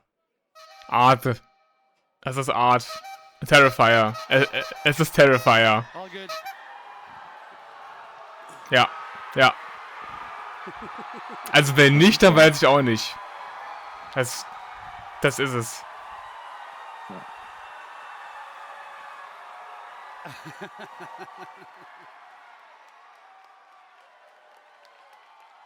Ja. Kommt der im November oder was? Sehr wahrscheinlich, ne? Ja. Ja. Damien Leons Terrifier. Krass.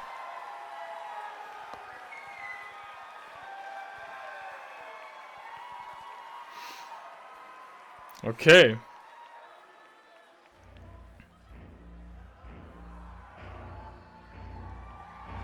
Dann fehlt ja eigentlich nur noch Pennywise, ne? Und dann ist Jurassic Park. Terrifier ist wirklich das Lizenz-Chapter im November. Okay. Over. 2 Stunden ging jetzt was knapp, ne? Das ist wirklich crazy. Also ich hab safe eine Menge Dinge vergessen aufzuschreiben. Ich glaube gerade bei den letzten, ich weiß gar nicht. Ich habe natürlich hier eine Liste gemacht. Kann ich ja kurz mal reinhalten und zeigen, was aufgeschrieben wurde. Film-Update gab es, dann den neuen Survivor. Dann Voicelines für alle Original Character. Aber das wird natürlich noch ein bisschen hinziehen wahrscheinlich. Denn am 25.08. kommt das Chorus of Sin Chapter, so wie es aussieht. Casting of Rolling Stone in März nächsten Jahres, wie wir gerade gesehen haben. Eine komplett neue Karte im Dezember, diese Mall. Was krasses, wo mehr Lore, also mehr für Dwight ist, mehr Geschichte. Dann zum Anniversary-Event. Ja, kurze, knackige Info. Aber da, dann verschiedene Fähigkeiten oder Sachen, die dann Survivor und Killer bekommen, verschiedene Boni. Dann die Ice 9 Skins. Generell Skins waren ja wieder einige da, ne, auch von dem Archiv. Glenn und Negan in DBD, bald. Ich glaube, dieses Jahr und nächstes Jahr war das, ne? Dann Silent Hill mit Cheryl und Spirit, was meine ich August kommt und nächstes Jahr. Diablo im Oktober, der erste Skin, der rauskam, wird wohl für die Künstlerin sein. Scooby Doo im Dezember. Dann God Mode Collapse. Achso, ja, noch weitere Skins oder ähnliches wahrscheinlich mit God Mode. Dann neue Indie-Games von Behavior. Kein DBD 2, gut, das war ja eigentlich klar. Dann die neuen Grafiken. Die, ja, Änderungen in der Grafik von DBD. Auch Animation, hat man ja gesehen, wo die Survivor an den Haken gegangen werden. Unter anderem dynamisches Wetter. Diesen Sandbox-Mode, der sehr krass klingt. Guten Morgen. Und dann, ja, zwei Game-Modes. 1 gegen 1 und Zombie-Mode. Klingt erstmal krass. Mal gucken, wann das kommt. Also, ich glaube ja, 1 war ja, klar, 1 gegen 1 kam ja nächstes Jahr, Frühjahr. Zombie dauert noch ein bisschen. Ich tippe mal so auf Sommer vielleicht. Und Terrifier. Krass. Das ist krass. Jetzt haben wir wirklich uns den Stream, ja, angeschaut. Echt 2 Stunden lang. Das ist heftig. Ich mache jetzt schon mal hier leiser. Boah, also krass. Was? Nimmst du noch auf, ja, ne? Yes. Was ist dein Highlight? Boah, gute Frage. Also. Worauf freust du dich wirklich am allermeisten? Ich habe da schon eine Antwort. Worauf ich mich am meisten freue, ist schwierig. Also auf die Karte freue ich mich. Skins sind immer nice. Ganz ehrlich. Auch wenn, ja, man nicht alle haben kann, weil es viel zu viel Geld kostet. Aber das ist nice. Gamemodes bin ich eher gespannt, sage ich mal. Ich denke mal schon mit am meisten, also gut, das Event kommt bald, das heißt, das haben wir schon sehr zeitnah. Gerade so diese Wettergeschichte, den Sandbox-Modus und die Grafiken. Das, glaube ich, ist, würde ich sagen, von den Sachen, die jetzt hier sind, ich sage, da freue ich mich mit am meisten drauf. Aber der Rest, also klar, Film, wissen wir, das dauert noch eine ganze Weile. Casting of Its Own Chapter, mal gucken. Ich glaube, so diese Gameplay-Sachen, würde ich mal spontan sagen. Wie schaut's bei dir aus? Ja, waren tatsächlich echt ganz schön krass viele Informationen in diesem Stream. War ja auch relativ lang. Aber ich glaube, ich freue mich wirklich am meisten über dieses Grafik-Update. Weil, hatte ja schon vorhin angesprochen, das jetzige ist nicht gruselig genug. Und das, was ich da gesehen habe, das sah endlich mal wieder nach einem wirklichen Horror-Game aus. Weil ich fand, die Grafik von 2016 bis 2020 war das ja, glaube ich, ne? Ja. Bis dieses Grafik-Update kam. Ja. Das war gruselig. Also es war halt auf jeden Fall was anderes, als es dann danach war. Weil danach war alles so hell, so, keine Ahnung. Und das sieht jetzt einfach wieder danach aus, als würde es einfach wieder eine Horrorstimmung aufbringen, weißt du? Und das ist es ja auch am Ende des Tages irgendwo. Und das habe ich halt einfach vermisst. Und das finde ich jetzt einfach schön, wenn es jetzt dann wirklich so sein sollte, ja. Modifier und Gamemodes. 2 gegen 8 kommt bis September wieder. Wir können jetzt mal kurz gucken. Also, Jason ist klar, The Life Road, Sunflash, Chorus of Sin, Oktober in Rift ist klar, November kommt dann Art the Clown, eine Map im Dezember, Januar Rift, March kommt das, April neuer Survivor, okay. Noch, vielleicht sogar Original, könnte sein. Das Event, da haben wir Modifier plus Game Modes. Ja, achso, wahrscheinlich dann, das müsste wahrscheinlich dann Lights Out sein. Weil das sollte wiederkommen. 2v8, September, erst wieder am September. Early to End. Ja, also dann 3 Wochen. Ja, stimmt. Dann das Halloween-Event ist klar, Bone Chill-Event ist klar. More to come. Also war ja auf jeden Fall dieser 1 gegen 1 Modus, der dann kommt. Ich weiß gar nicht, also 1 gegen 1, wie cool das dann ist, weißt du? Wie viel ich das dann spielen werde.